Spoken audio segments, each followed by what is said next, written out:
அப்பீஸ்மென்ட் for நன் என்கின்ற கொள்கையை வைத்திருக்கின்றோம். அதாவது எந்த ஒரு கட்சி எந்த ஒரு மதத்தையும் கூட அப்பீஸ் செய்துதான் இந்திய அரசியலே ஒரு கட்சி ஆட்சி நடத்த வேண்டும் என்பதை பாரதிய ஜனதா கட்சி இன்று முறியடித்திருக்கிறது. இது நிறைய கட்சிகளுக்கு புதிது. இத்தனை காலமாக ரிலீஜியஸ் அப்பீஸ்மென்ட் என்றால் செக்குலர் என்று நினைக்கின்றார்கள். ஆனால் பாரதிய ஜனதா கட்சியை பொறுத்தவரை அனைத்து மதத்தையும் சமமாக பார்க்கக்கூடிய ஒரு கட்சி.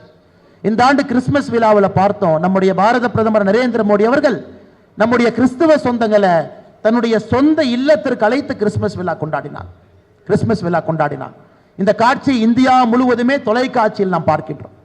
நம்முடைய பிரதமர் அவர்கள் 19 உயரிய விருது வாங்கியிருக்கிறார். அது நாடுகளாக இருக்கலாம், அமைப்புகளாக இருக்கலாம். 19 உலகத்தினுடைய உயரிய விருதுகள். எத்தனை நண்பர்களுக்கு தெரியும்?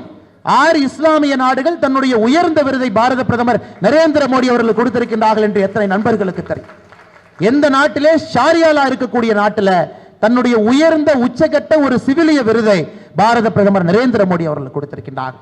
இதை தெரியாதவர்கள், புரியாதவர்கள் பாரதிய ஜனதா கட்சி மத அரசியல் செய்வதாக, பாரதிய ஜனதா கட்சி ஒரு சமுதாயத்திற்கு மதத்திற்கு எதிராக இருப்பதாக ஒரு போலி பிம்பத்தை கட்டமைத்துக் கொண்டிருக்கின்றார்கள். இந்த பாராளுமன்ற தேர்தலில் நிச்சயமாக அது உடையும் என்கின்ற நம்பிக்கை முழுமையாக எனக்கு இருக்கிறது. மேடையில் இருக்கக்கூடிய தலைவர்களே அதற்கு சாட்சி.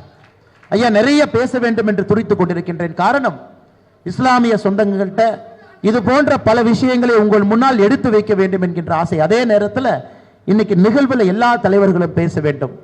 நோன்பு திறப்பதற்கு மிக முக்கிய தருணம். இன்னும் பார்த்தீங்கன்னா 6:20, இன்னும் 1 மணி நேரம் இருக்கு. எல்லா தலைவர்களும் பேச வேண்டும். அதே நேரத்தில் இன்னைக்கு மத்தியானம் நான் நாகர்கோவில் செல்ல வேண்டி இருந்தேன். அதை இன்னைக்கு சாயந்தரமா மாற்றி இருக்கிறேங்க. 6:20 விமானத்தில் நானும் நாகர்கோவில் திருவனந்தபுரம் மூலமாக செல்ல வேண்டும். தலைவர் கீழே வந்துடுறேன். அதனால் அதிக நேரம் எடுத்துக்கொள்ளாமல் நான் அண்ணன் ஜி.கே. வாசன் அண்ணன்கிட்ட சொன்னேன், எனக்காக ஒரு அரை மணி நேரம் முன்னாடி வைக்க முடியுமா? அண்ணன் சிரமத்தை எடுத்துக்கொண்டு ஒரு தலைவர்கிட்ட தொலைபேசியில் அழைத்து ஒரு தலைவரும் தனக்காக இருக்கக்கூடிய வேலையெல்லாம் ஒத்தி வைத்து விட்டு 4:15 மணிக்கு வந்திருக்கக்கூடிய மேடையில் இருக்கக்கூடிய எல்லா தலைவர்களுக்கு மறுபடியும் நன்றி இழந்த வாழ்த்துக்களை, வணக்கங்களை தெரிவித்து, ஐயா, இந்த கூட்டணி வெற்றி கூட்டணி. 2024 எல்லா மதத்திற்கும் எல்லா ஜாதிக்கும் நம்முடைய தமிழ் சமுதாயத்தை முன்னிலைப்படுத்தக்கூடிய இந்த கூட்டணி நிச்சயமாக 39க்கு 39, 40க்கு 40 நாம் வெற்றி பெறுவோம். எந்த மாற்று கருத்தும் இல்லை. அதுக்கு அடித்தளமாக இந்த நிகழ்ச்சி அமைந்திருக்கிறது. மேடையில் இருக்கக்கூடிய எல்லா தலைவர்களுக்கு மறுபடியும் என்னுடைய வாழ்த்துக்களை, வணக்கங்களை தெரிவித்து, மற்றும் ஒரு முறை நம்முடைய இஸ்லாமிய சொந்தங்களுக்கு இந்த அற்புதமான நாள் சிறப்பான நாளாக இருக்கட்டும் என்று சொல்லி உங்களிடமிருந்து விடைபெற்றுக் கொள்கின்றேன். நன்றி, வணக்கம். பாரத் மாதா கி ஜெய்.